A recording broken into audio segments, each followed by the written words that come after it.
episode 3 of i4o Explains. Yeah, I'm not. I haven't I haven't been. been doing numbers. Just do i4o explains Meltdown and Spectre. Okay.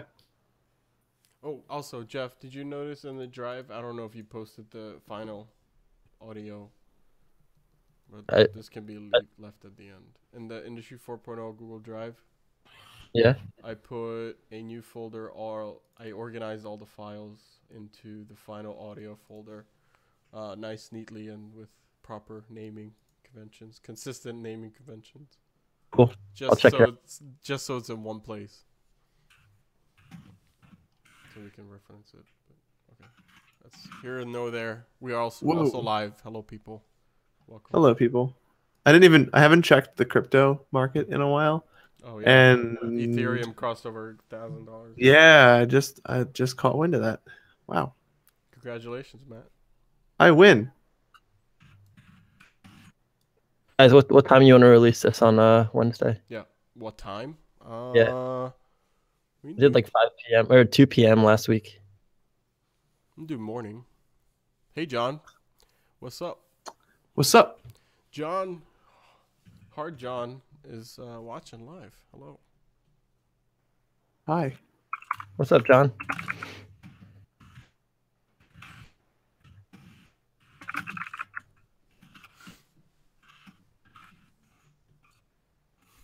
Love you too, man. Thanks for joining. Is he on Twitch? All right. Yeah, I see the live stream. So yeah, he's Skype or messaging on Twitter. I see that. There he is. All right, I'm ready. All right, Matt. Okay.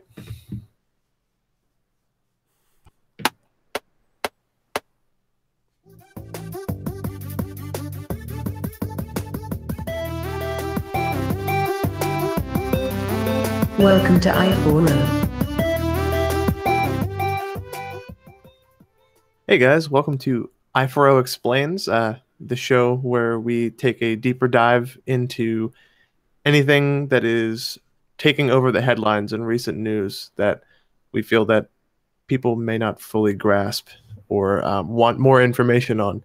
And this week's episode is about Meltdown and Spectre. This is the latest set of security vulnerabilities from Intel and ARM's processors, and these affect just about everybody. So we felt that this was a very important topic to talk about, and we have done our due diligence and our research. So I know, Ervin, I know you were really excited about not the vulnerability itself, but about covering the information that is currently taking over all news headlines. So why don't you go and give us like a high-level view of what this is and how it impacts the everyday user? Yeah. So yeah, I've been keeping up on all the news. So this initially broke. A news hit on the register.co.uk site on January 2nd. It was a scoop. They got some leaked information from a source saying that there's a huge kernel memory leaking bug inside Intel processors, and it's a design flaw, like it's a hardware issue, and it has to be patched through software. And one of the key factors, key important aspects of it was that there's going to be a big performance hit once these updates get released. They said in the initial article up to 30%. So yeah, if it turns out that this news broke, it was under embargo, and now that it's out, it was actually true. Intel and other manufacturers like ARM and AMD have come forth, as well as Microsoft and Apple have come forth and confirmed that this is an actual issue that affects all operating systems that are running this hardware.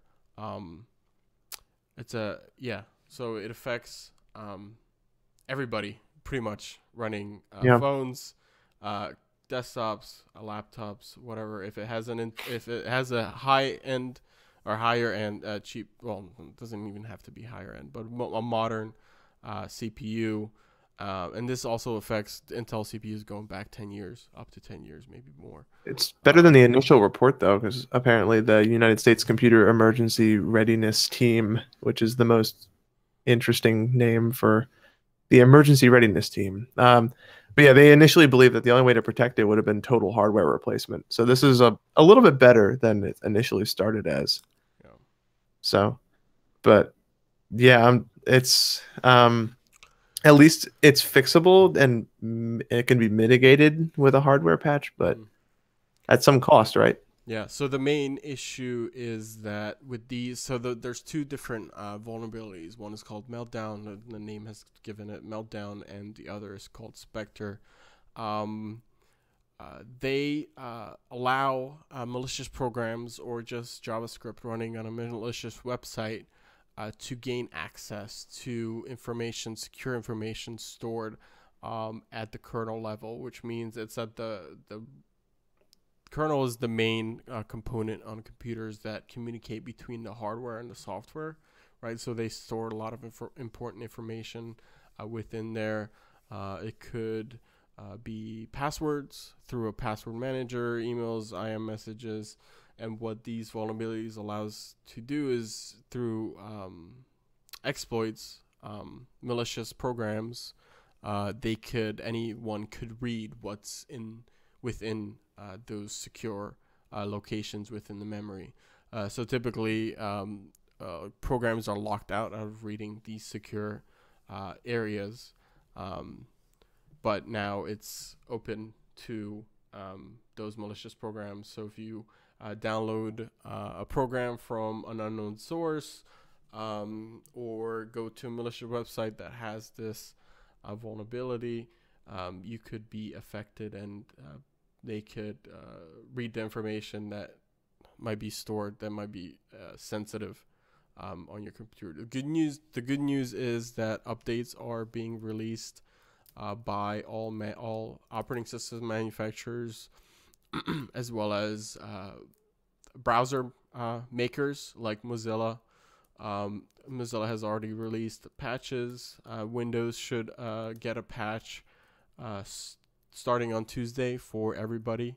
So on Tuesday, make sure you go out and install any patches that might come through on your Windows machine. It'll be Windows 10 or Windows 7. I didn't think they said that they might go back and patch Windows XP, because it certainly is affected. Apple has already released patches for their operating systems, all going back to Leopard, I think. Oh wow! So it's just quite far back, but even computers older than that are still affected. So they haven't said for sure if they're going to release any more for going back any further, within their operating system. Right. One of the things that's important to note is AMD's response to this. Yeah. AMD has said that their chipsets aren't susceptible to Meltdown at all. So it looks like they're going to be working with Intel, but I think they are releasing a patch for Spectre soon, so we should expect to see a fix from them. But they didn't give a whole lot of detail in their announcement. But there is something about an embargo with AMD that I'm not familiar with. I don't know if you read up on that at all. Yeah, it was they did. I wish they had given more, but they've only offered PR, so it contradicts Intel's and ARM's response. So it's a little peculiar with AMD. It's not very clear, but ARM's response, they're being praised as probably having the best response of everybody. So they published a lot of technical detail in white paper, but they let it and didn't offer any kind of misleading PR and like any kind of vague details that AMD offered. But ARM is introducing a new instruction that provides a speculative barrier similar to Intel's fix, and the new ARM instruction this is the technical details. They're going to be just it says they're inserted between the test of the array bounds and the array access itself, and they even offered code to show that, which is another big thing, which means now it's open to audit and review. So they don't have a generic approach for solving any of the other issues, unlike Intel, but it's and unlike it doesn't appear to be developing any immediate solution. However, they noted that many of its chips already have systems in place for disabling these branch predictions, so they are able to fix it. But yeah, like you said, I think that's going to primarily be in future hardware that these companies produce.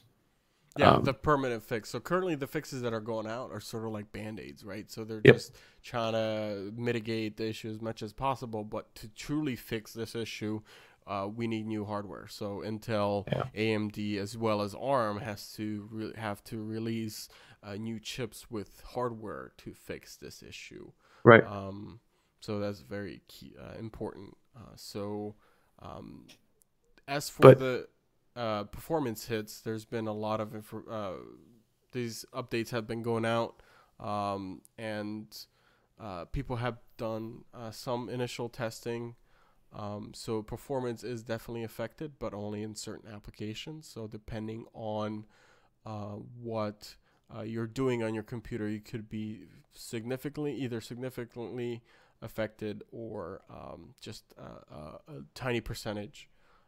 It's very dependent on your use case and what you use your computer for. The main ones that are affected are cloud computing devices. So anything running on a server. Recent news came out for a game called Fortnite that was running the servers for their online multiplayer game, similar to PUBG, that lets multiple players, up to 100 players, play at the same time.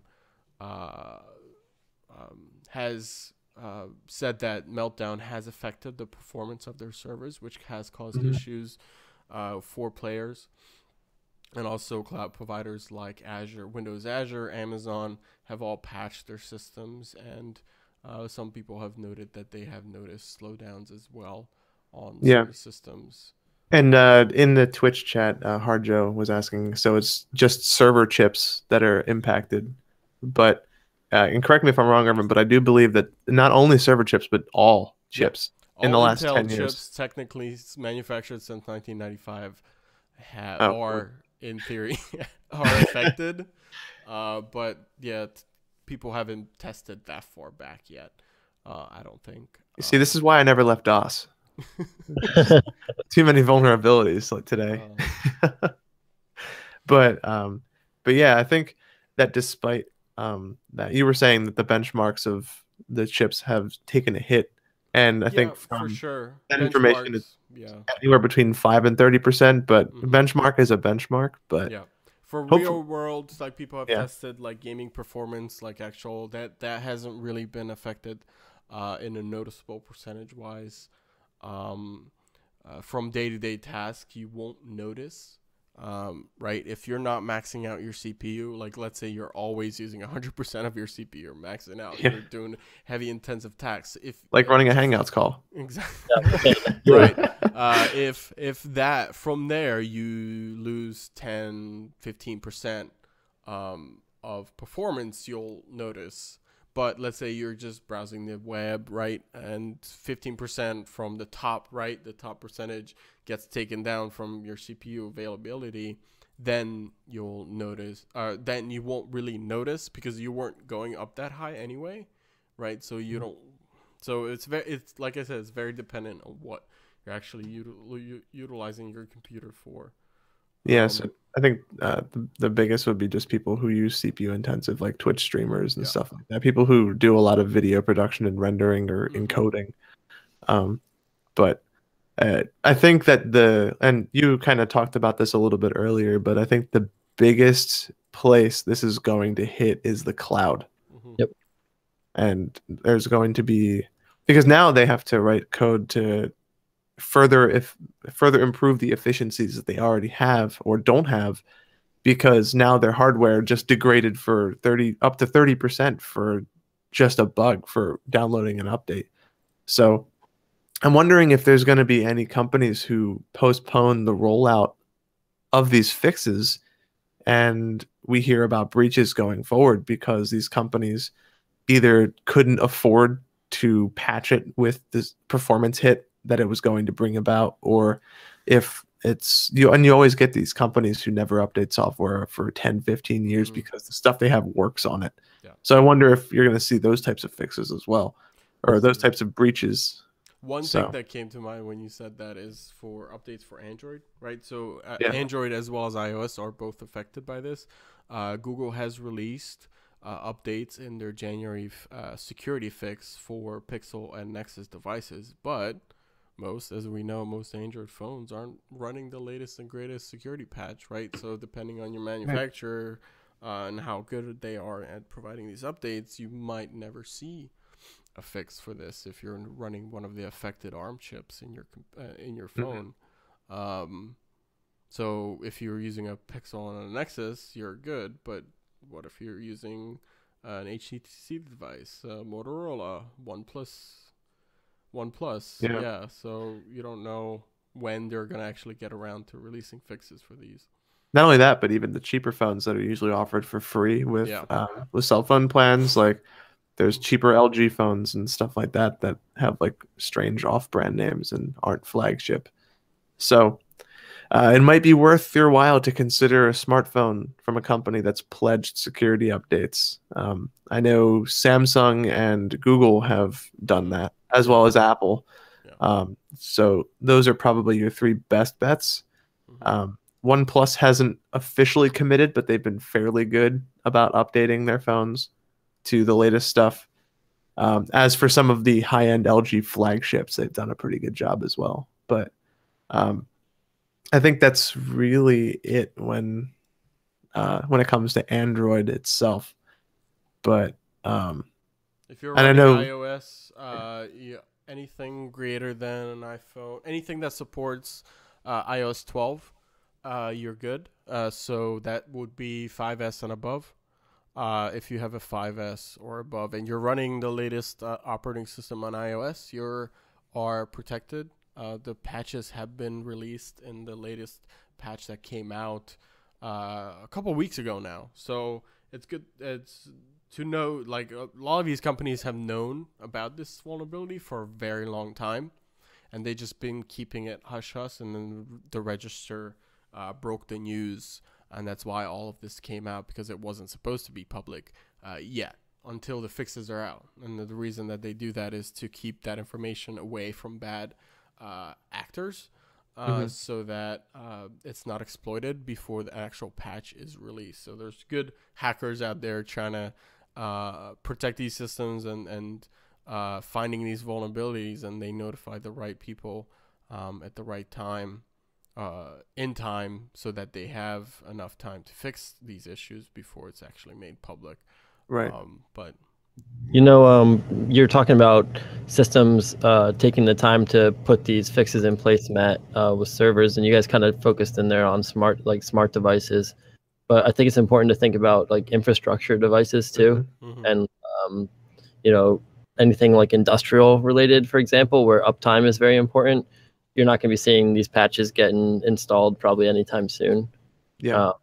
Even when it goes to, I don't know, like even in the medical field, or like we were talking about on Sunday's episode, the like for airports or something like that. All these industries involve computing systems, and they can't afford to have downtime where you apply patches and test out how it works. Or go with an initial fix until it's seen the light of day in terms of showing that it works and it doesn't, poke other holes in the security of those systems. So I think I hope that there's some good security systems in place with infrastructures like that, where this doesn't get taken advantage of before those systems have a chance to update and get patched as well. Yeah, and I think that it's mostly going to come from hardware updates for those companies. Yeah. Like not software. They'll just end up waiting until the hardware with the fix is rolled out. Not a cheap fix either. Buying new processors for that entire infrastructure is going to be a hefty bill. Yeah, and I feel like it'll be not when it releases, but when the server needs a physical replaced piece of hardware, like it's got a failing chip or something like that in it. Yeah. I think that'll be the only time they'll see those updates. And in the meantime, it's going to be vulnerable. Yep. But one thing that it is important to note about the resolution for this because we're kind of on that note. Meltdown is going to kind of recede away with hardware updates and OS patches. But Spectre, on the other hand, and not to draw any humor from it, is going to haunt us for quite some time. It's a more fundamental issue with how the CPUs operate and how they pass information between the kernel and the system. So there's no clean, simple fix to it. This Ars Technica article goes on to explain that ideally in conjunction with greater hardware for operating system changes, greater hardware control over branch prediction will provide protection in some scenarios, but the array bounds version of Spectre is going to require careful examination of and repair to vulnerable applications. So that's going to be a patch it as the leaks pop out kind of thing. Right. So that is where I think we'll see the majority of future breaches going forward, just because Spectre is so hard to control. And since there is no way of implementing an operating system level fix, and the application of appropriate application level fixes is in all likelihood going to take lots of manual effort across companies by developers. So that is going to be the true test for these fixes, because it looks like it's going to be the hardest one to fix out of any of them. So the response has been good overall, with the exception of AMD's cryptic response. But I'm hopeful, like cautiously hopeful. I don't know. I thought it was an interesting response to sell all your stock in your own company. Yeah. Oh, right. Yeah. So Ervin, his lower third kind of hints at that story. So yeah, just a disclosure, I've never owned any Intel stock, but that's just a joke. But yeah, news came out that back in November, actually, wasn't news, right? So it wasn't new news. So if you look back, someone found an article, right? That the Intel CEO has sold a majority of his Intel stock that he owned back in November, right? And at that time, the news came out because it's a public filing, right? The SEC has to report this.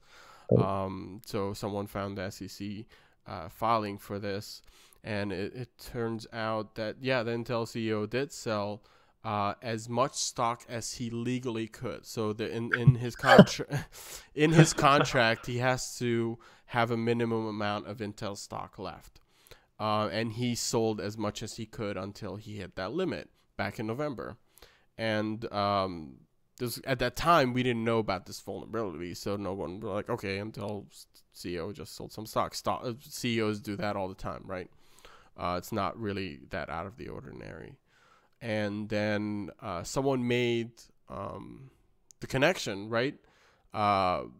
That what if it's related to this issue, because they had to have known. And then news came out that this was initially found out and the companies were notified all the way back in July, as some reports have said.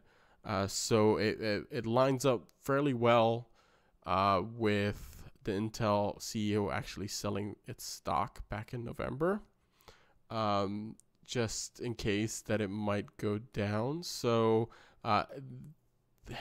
there's some insider trading might be going on there. So it might be useful to keep an eye on, see what happens with Intel's CEO. He is making a keynote address during CES next week. So it'll be very interesting to see what he says, if he says anything relating to that. Probably not. I doubt it. Yeah, no way. No way he'd address it. But yeah, it's something interesting that people have noticed, that things line up quite interesting if you look at the SEC filings. Yeah, it's like, hey guys, just ignore the dumpster fire over to the left there, but let's focus on all the exciting new Intel products coming out for 2018. Yeah, new year, new me, right? New year, new me. Yeah, it's very interesting that he sold as much as he legally could without violating his contract with Intel, which Nice. is, yeah. You know, people can do is they could go to CES and take some kernels, put them in a bag, microwave them, and have some popcorn and watch the show. Oh man, I'm I wasn't ready for that. sorry, guys. I had to. I think it's important to note also that it's CEOs do that all the time. They Yeah, sell right. parts of their stock all the time, but it's the timing of that is just Yeah. what's fishy. Yeah, the timing of it, right? Yeah, it is very common practice for CEOs to sell, right? Because when they join a company, they get a lot of the time stock options as part of the pay, and there's limitations on those stock options that they have a timeline. They have to wait a year or 2 years before they can actually sell those stocks. So that sort of incentivizes them to stay on with the company longer and things like that.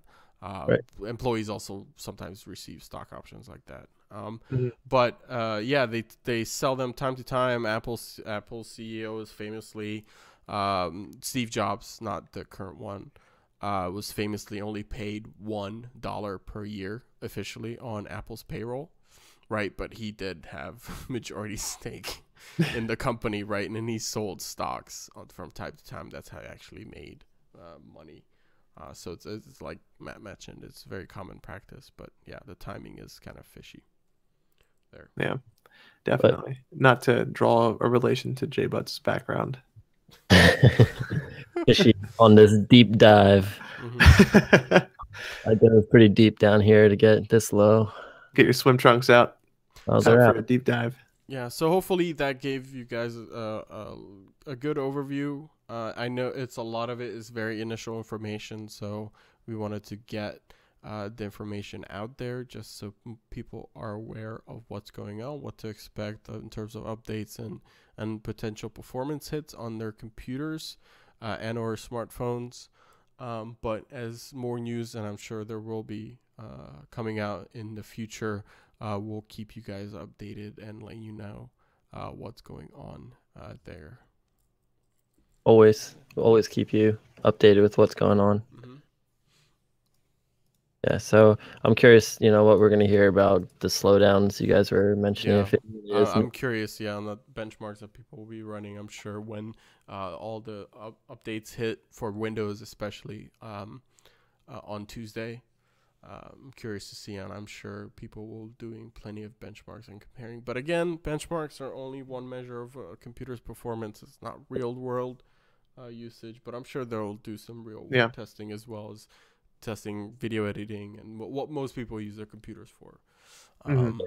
Definitely curious to see if this leads to future patches related to their initial fix too. Yeah. I'm sure this isn't going to be a one-time fix at all.